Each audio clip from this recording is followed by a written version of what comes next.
because 18 months is a bit of a landmark. It's a bit of a, it's not like a have a party situation, but 18 months is a doctor's appointment visit and stuff like that. And so you kind of reflect, we were talking about that. The era of having a kid is so, obviously the most significant era of our lives so far for both me and my wife. And so it takes up a lot of space in your mind and in your your whatever autobiography in your mind, whatever that's called. I don't know.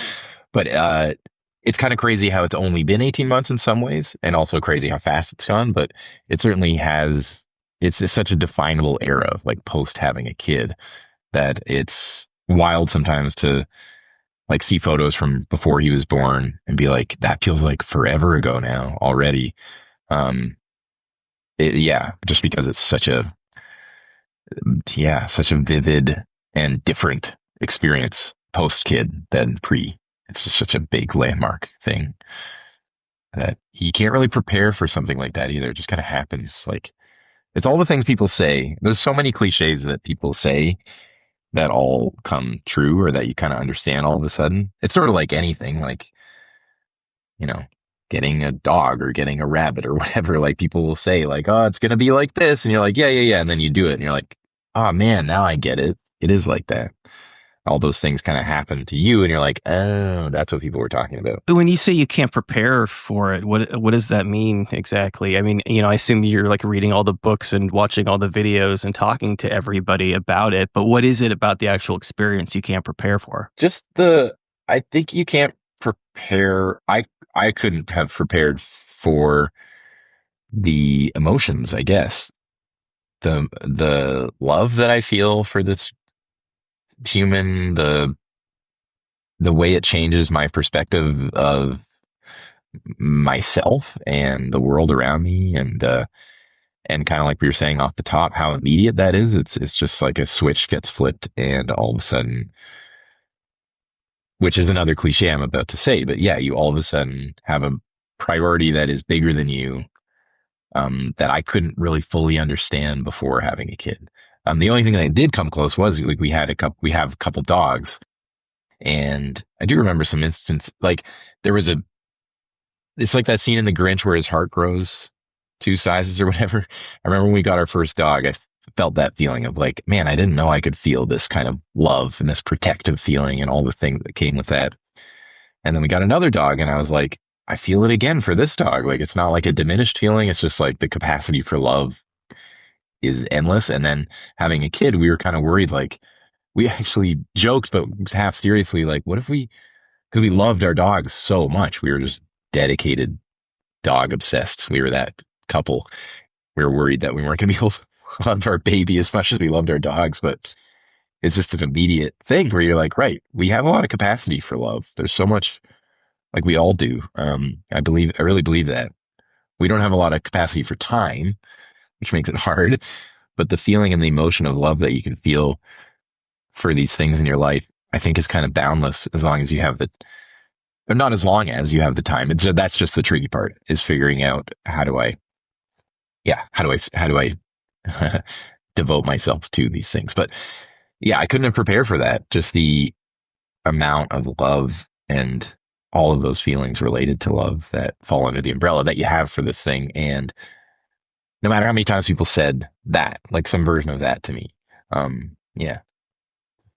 You don't strike me as somebody, and you and I actually spoke a long time ago in the city, but you don't strike me as somebody who has issues confronting his feelings or being honest and open about his feelings. Or is that really something that prior to having a kid and prior to having dogs that you reserved like specifically for music?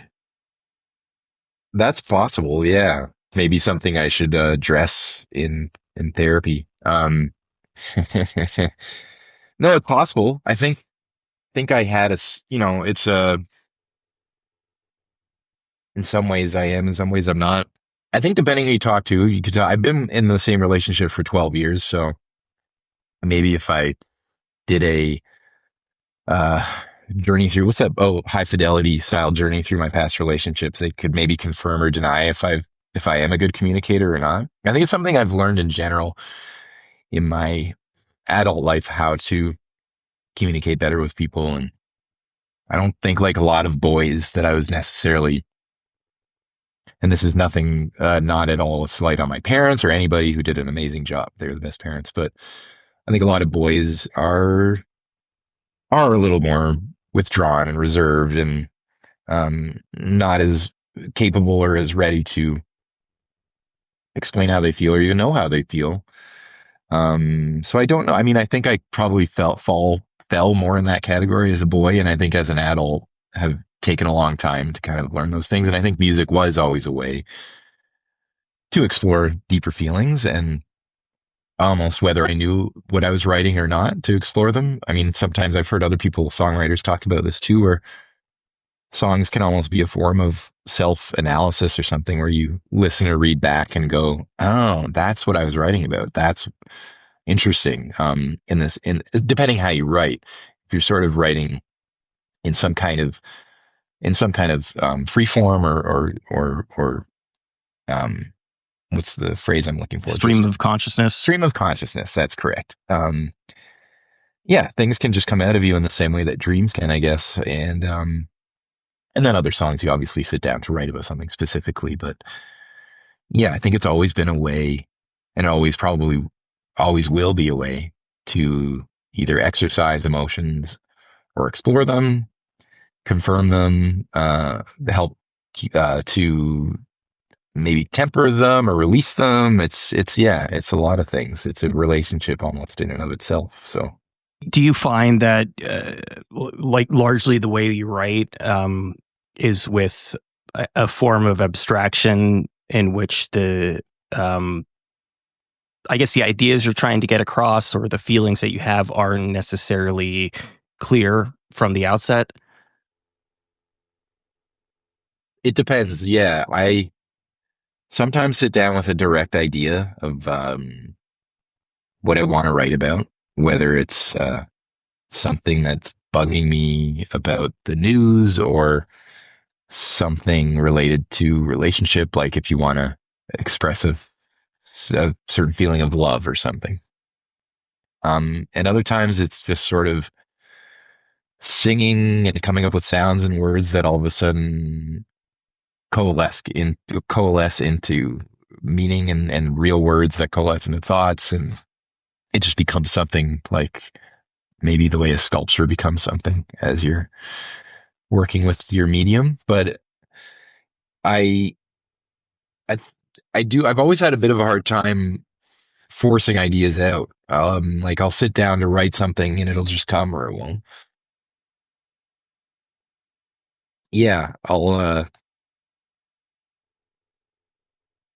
like I think showing up to work, quote unquote, is the first step. And some days you get something and some days you don't.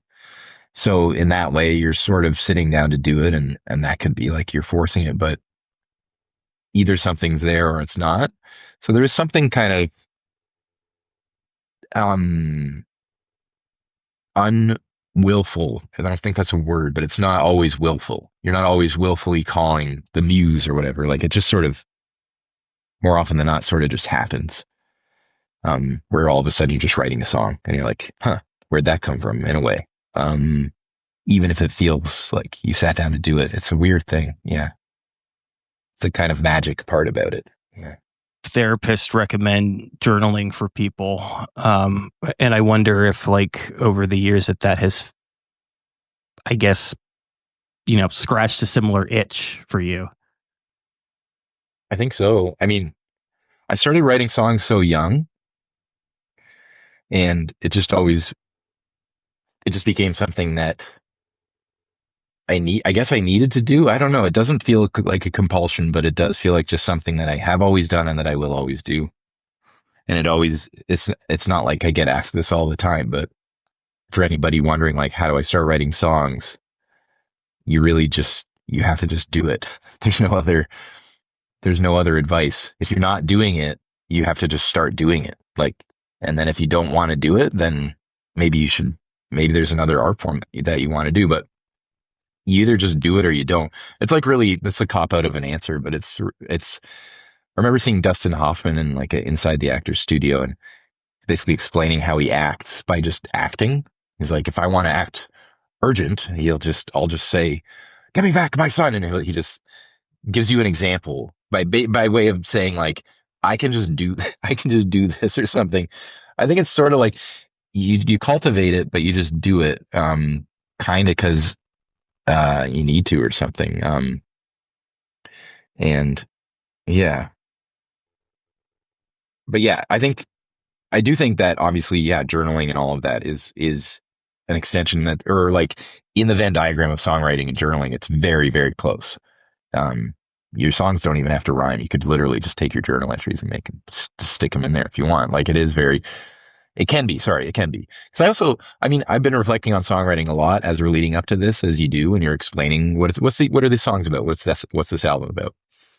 And I do think there is a funny thing with music where a lot of people assume that an artist's songs are authentic and they have to be somewhat autobiographical or autofiction. And I do, I do wonder about that sometimes. I just think that songwriters shouldn't have to follow those rules. Songwriters are writers, and a lot of writers write fiction. And I don't think that, Bruce Springsteen's a great example of, he wrote a lot of fiction, and he didn't live the things that he wrote, but they're amazing songs. Or like Notorious B.I.G., I don't think he did all the things that he talked about in his songs, um, but people seem to want to call people out sometimes for being like, you didn't do that or whatever. But it's like, they didn't have to. Like, that's part of what writing is. It doesn't always have to be journal entries in a song. That can actually get kind of boring too, especially when you're 38, 30. I'm in my late 30s, and I don't know how much you want to hear one guy go on about his own anxieties and his life all the time. So I do like to step outside of my life sometimes too, in terms of having a direction of a song and going like, I don't want to write about me. I want to write about this other love story or this other thing. And I don't think people always want to just hear about one person's perspective on themselves. You know what I mean? But I wonder if in a way, there's a power to having started, I think the band like effectively more or less started in high school, to starting the process of being a songwriter when you're younger, and maybe, you don't second guess things the way you might later in life. And it's a little, I don't know, there's just something in being a teenager. Obviously it's a very emotional and hormonal time. But that lets you be more sort of transparent about your feelings, more open about your feelings, and not worry too much about being too earnest. it's funny because I think in some ways teenagers are the most self-conscious and afraid of being earnest. But on the other hand, kids who maybe gravitate towards art have something that they're like, no, I need to show people that people need to hear my thoughts on this, And I do think if there are any young people listening, it's like it's a great thing to do, even if you're never going to show it to anybody, because it doesn't have to be you. You can, when you sing and you play something, you can put on a character or something, and all of a sudden that character is singing it. It allows you to kind of step outside yourself in a way too. And I think, yeah, if you do want to start writing songs, it's never too late to start doing it. You could be 40 and start writing songs, and they could be amazing because you have wisdom. You could be 50 or 60 and you've accumulated a lot more life experience that you can put into those songs. Whereas a 15, 16-year-old has none of that, which sometimes is what makes the songs the best and sometimes can make them really bad. But it's never too late or too early. And I think the benefit for me is that like that muscle is just strong. And I think whatever inhibitions I have, whatever kind of inhibits people or allows them to do something versus not, that muscle is stronger because I've been using it for so long. So I think, yeah, it's perhaps a somewhat built-in or permanent inhibition or the fearlessness of not really caring what people might think about me saying certain things, vulnerable things or whatever. Like, I don't really think about that too much. I think, and that might be, like you said, just from doing it at a young age and sort of practicing that for a long time. Yeah. I fear that on the inverse side of that,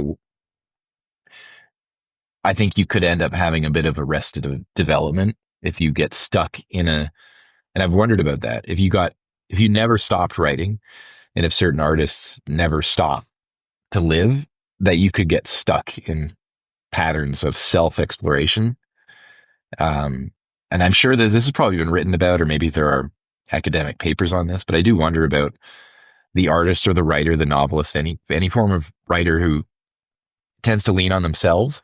If you do it for too long, if you cease to grow because you're constantly looking inward and going inward, and you're not going outward enough for something, I think I worry about that sometimes. But I do think, to bring it back to having a kid, I mean, things like that sort of force you out of yourself, force you to move forward, and all of these things become not smaller, but just a different perspective. That's another immediate shift, is like all of a sudden music and everything is still extremely important, but it's just a different kind of importance all of a sudden. It strikes me watching, like specifically watching some of promotional material that you've done around this new single and this new album, the things that were posted on Instagram, that you're somebody who, if not forced or nudged, would never want to give away the meaning of songs. It seems like it did seem like, to a certain extent, like, you were very quick and very able to explain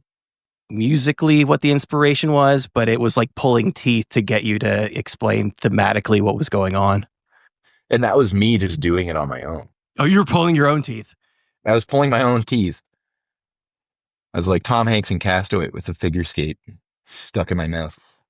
No, I do. I think after 20 minutes of this interview, I can talk. I think I can. People listening be like, this guy can talk about himself a lot. I think I can do it. I just think this isn't a hard stance. I don't want to draw a big line in the sand here and say I don't think artists should explain their art, but I do think there is something to it. And I think David Lynch was that way, and he said it well, but I'm not going to get his quote right. But he basically was like, why would I explain my movies? Like, he just didn't. I don't think he ever did, because maybe he didn't even really know. I mean, he was creating movies and art that was sort of straight from like the subconscious. Is so strange and weird. And I'm not saying that my music is like David Lynch at all, but there is something to that if the artist or the person making it comes out and says this is what it is, it can sometimes detract from it. But that's just my opinion, and that's just some instances, and that you don't have to say. Sometimes just setting the song up isn't necessarily like giving away or ruining it. So I try to find the balance there. I also think that a lyric, or a good lyric, can and should get to a place that is deeper than language, in the same way that a painting or a movie can, and access parts of your psyche and your consciousness that go beyond what words and language can do, which is what really good music does, because it's explaining the lyrics is just like sort of one dimension of it, and they can even change and grow over time depending. But I mean, I could explain Meantime. I tried to, and I think that one is a fairly, all things considered, a fairly easy song to explain too. It's not super abstract or weird. It's pretty direct. But I tend to think that too. I think maybe a lot of songwriters think like, what? It's so obvious. Like, it's so obvious what it's about. But then someone who's listening to it is like, dude, no, it's not. What are you talking about? But, I guess I feel that way a lot too, where I'm just like, to me, I'm like, duh, it's obviously this, but I understand why that's not the case, and how many people don't listen to lyrics that much either. It's hard. You're taking in so much when you listen to a song. You're not always just like coding or scanning for meaning in the words, right? I have realized in recent years that I am a very literal person. And that is part of the reason why I have in the past I've had difficulty appreciating like painting, poetry, and it's only in the last several years really dawned on me that's the power of metaphor, that's the power of symbolism, is being able to address this concept or this feeling that there aren't specific words for. And I'm like you. I think, and again, this is based on purely anecdotal, non-academic or scientific evidence, but I wouldn't be surprised if someone came out and said, as a society, we have over the last however many centuries moved away from sort of more abstract or metaphorical meanings in art, and we seek out more literal forms of art. I think that's not unusual that with the kind of like, I'm not saying painting is dead, but with the sort of decline in it as a mainstream art form, and with the decline of like rock star painters and stuff, that we're not alone in being like, yeah, I don't necessarily get paintings, or like I don't seek them out for emotional. But I'm also like you, like maybe recently discovered the power of letting a painting just wash over you, or an image or whatever. You don't have to be in a gallery, but just that something that goes beyond, yeah, explanation and is perhaps a little more cosmic or mystic or whatever, is really where the sweet spot is for me. And the music and the songs that bring goosebumps to your arms without any, that is a purely physical reaction when you get goosebumps from music. That is obviously not intellectual usually. I mean, it can be, I guess. I guess the words can trigger a thought that get the goosebumps going, but a lot of the time it's just like something unexplainable that just happens. Like a guitar solo will sometimes make me cry. Like that's weird. And amazing. And that's like the beauty of, I guess, of art in general. But yeah, for me, music is like, I guess, the main one, as it's what frames a lot of the world for me. So, but I think like you, I probably tend to be a little more literal, or have in my life. So yeah, I get it. I hear you. You bring up an interesting point, and now that I'm thinking about this, it's very obvious. But I guess I'd never really contextualized it in quite this way. But it's clear to me that if we are moving away from, or have moved away from, symbolism, and like specifically like painting, it's because we now have the technology and the means to capture things literally, to actually capture life, to photograph things, to reproduce things a little bit more directly. So maybe that our brains are just now wired that way. Again, I always fear being on the record saying something that somebody will just be like, dude, read this. Like, because I'm sure there's a book or an article that somebody listening to it is going like, it's in this, read this article. Because yeah, I think you're right. I think there's probably a direct correlation between the invention of the camera and the ability to, yeah, capture images, and a decline in other types of art. But there's still, I think that the that line graph isn't necessarily, I think it's more like a circle. I think things, come back around. Like things come back around full circle. I think there's always a desire and a thirst for the abstract, and things that aren't just pointing something out, but that are indicating something. And yeah, there's always going to be both. But yeah, I think that in the general arc of things, there's got to be a relation there between just, yeah, something that simple. A few years ago, like right after Twin Peaks: The Return aired, I don't know if you saw that YouTube video that was going around that was like Twin Peaks Explained. It was like a 3 or 4 hour video of this guy, giving his overarching explanation for what the different pieces in Twin Peaks meant specifically.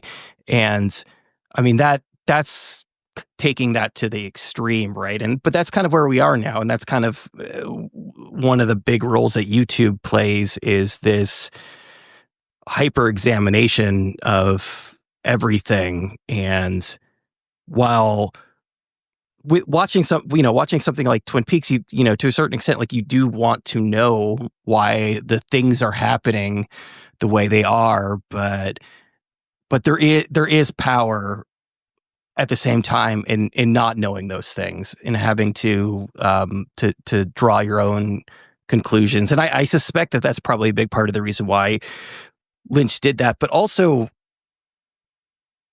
I also get the sense, he was he was really into TM, and you're right. I think that he was tapping into his subconscious, and probably a result of that is, in much the same way that you've had difficulty explaining some of your more abstract songs, that he probably didn't know exactly what was going on in his own movies.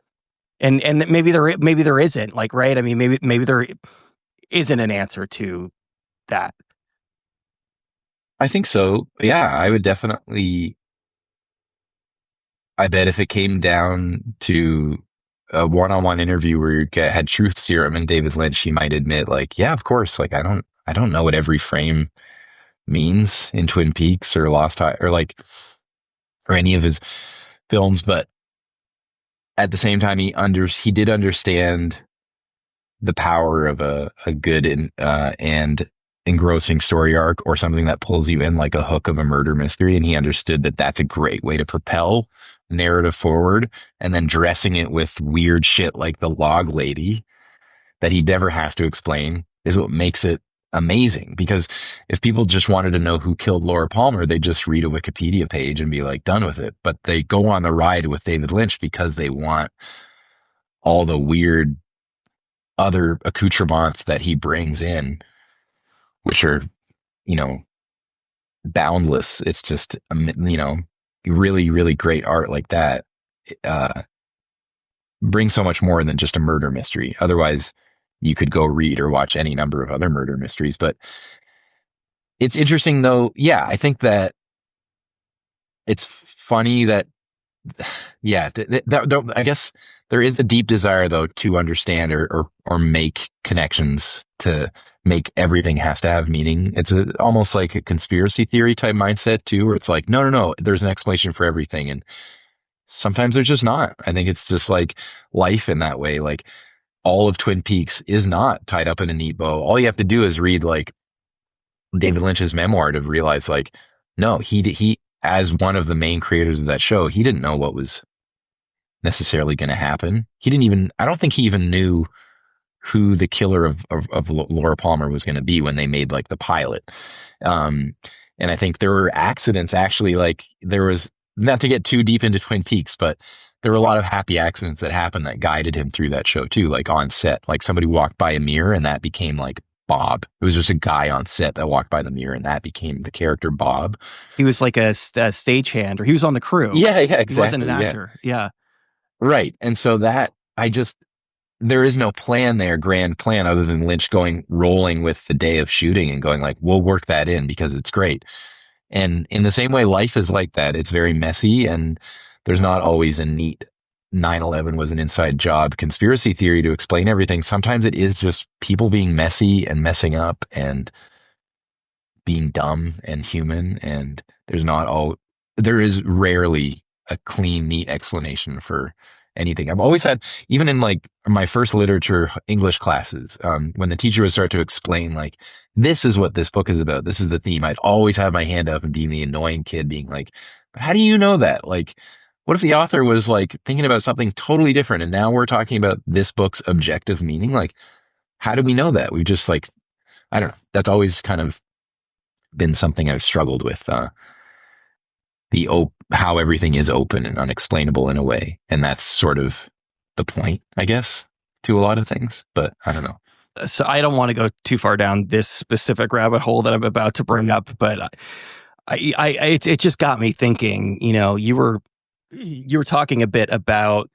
I think you said full circle, and I would say, like, the pendulum swinging back and forth between people being literal and people appreciating metaphor and symbolism a little bit more. And then you brought up conspiracy theory, and now it strikes me that a probably unintentional product of certainly like here in the States, and I know this applies to Canada to a certain extent too, but like QAnon, for example, and the the a lot of the conspiracies that have been floated in recent years, like, do bring things back to the certainly the absurd, possibly the symbolic, and definitely the weird, in that trying to make those connections between different things, like it takes on its own weird form. I think the desire, the desire to explain things, especially as our world gets so complex and complicated and huge. I think there's a lot to be said about the fact that maybe our brains aren't equipped to deal with the fact that there are 7 or 8 billion people around us on different countries having different lives, and we grasp at explanations for things that aren't always accurate, which explains QAnon and a lot of people wanting to just put things in a neat package and be like, that's why that is how it is. That makes sense to me, and that's how it's going to be.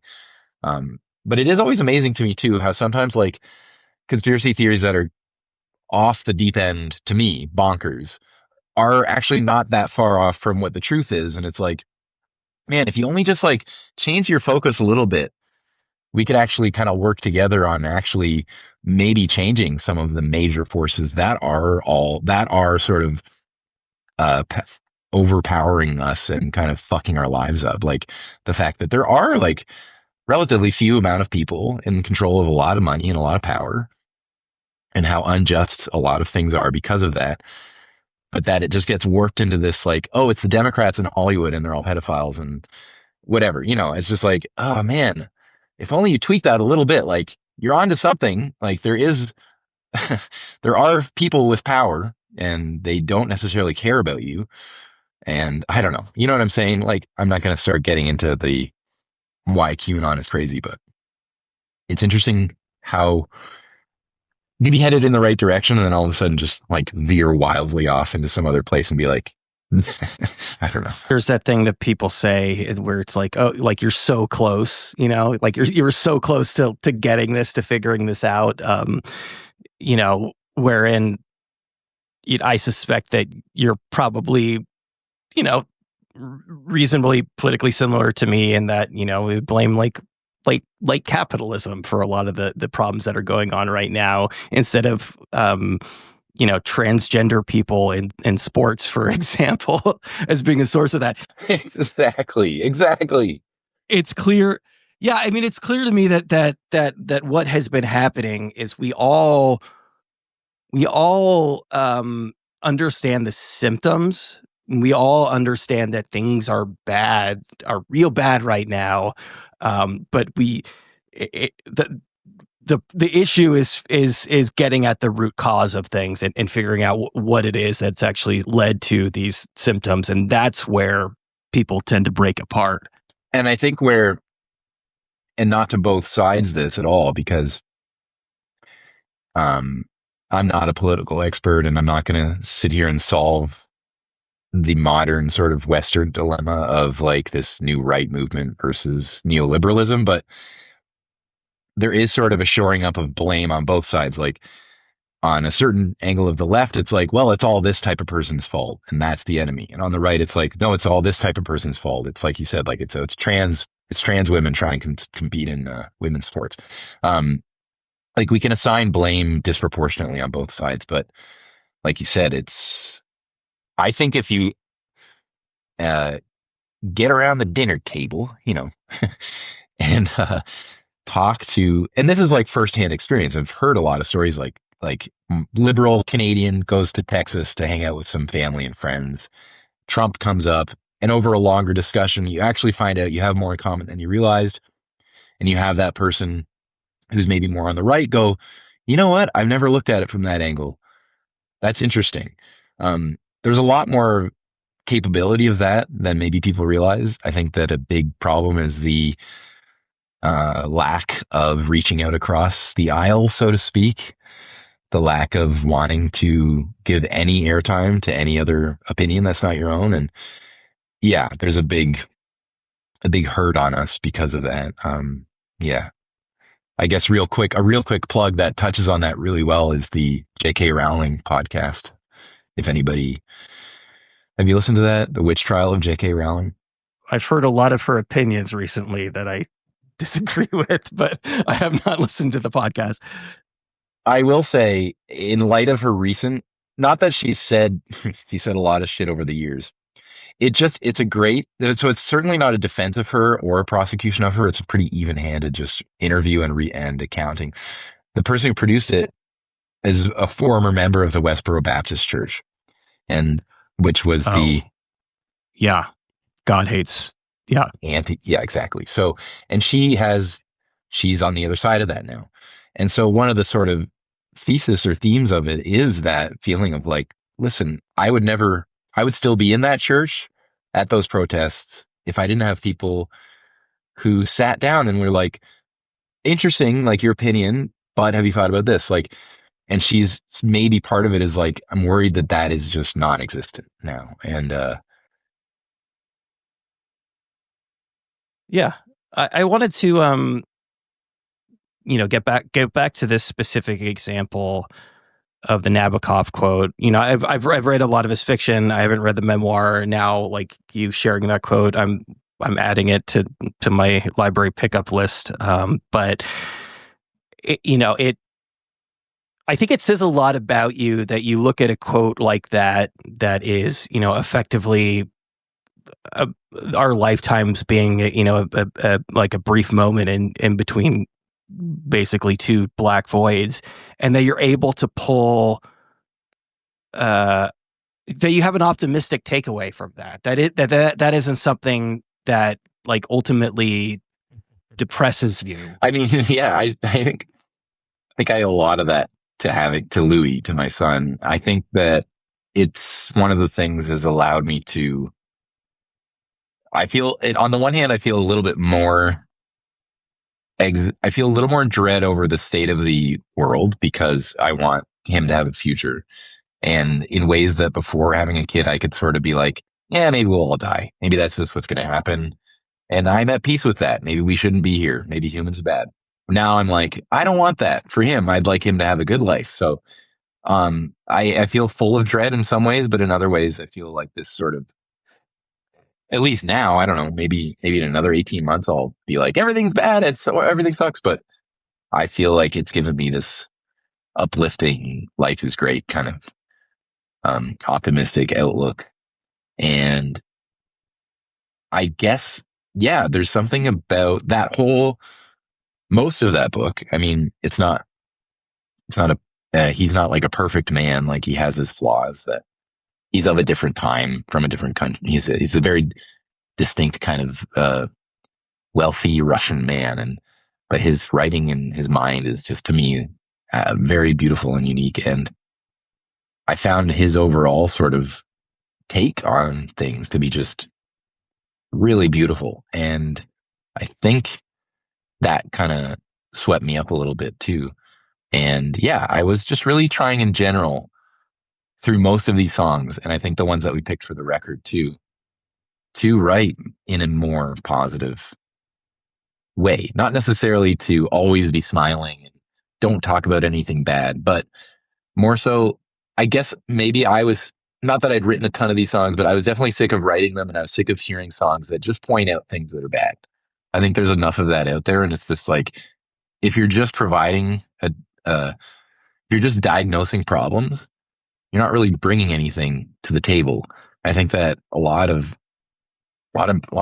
songs were still do that, and I just was like, I don't know. Like, there's something to be said for trying to say something in a song and not just avoiding everything and not just writing cliche bullshit. But also, there's something to be said for people don't always come to music to be bummed out, and maybe you can spur people to action by pointing out some good things and trying to write about the beautiful things and trying to point out, like, hey, you ever look at a leaf for a long time? Like, isn't that cool? Like, I don't know. It's just, yeah, I guess I was trying to write in that line. So So yeah, I guess I was seeing things like that as a beautiful thing and not necessarily a crushing thing. So I'll make my plug now.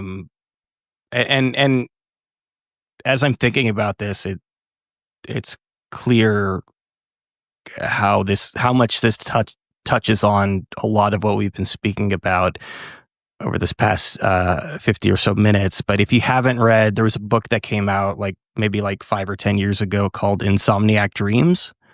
No, no.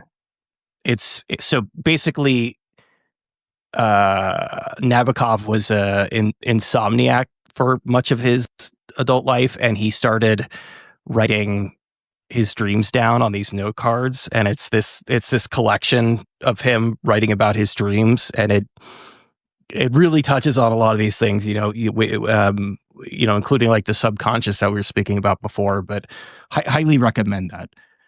I would love to read that. I'm going to put it on my list. Okay. Thank you. Good. We're even.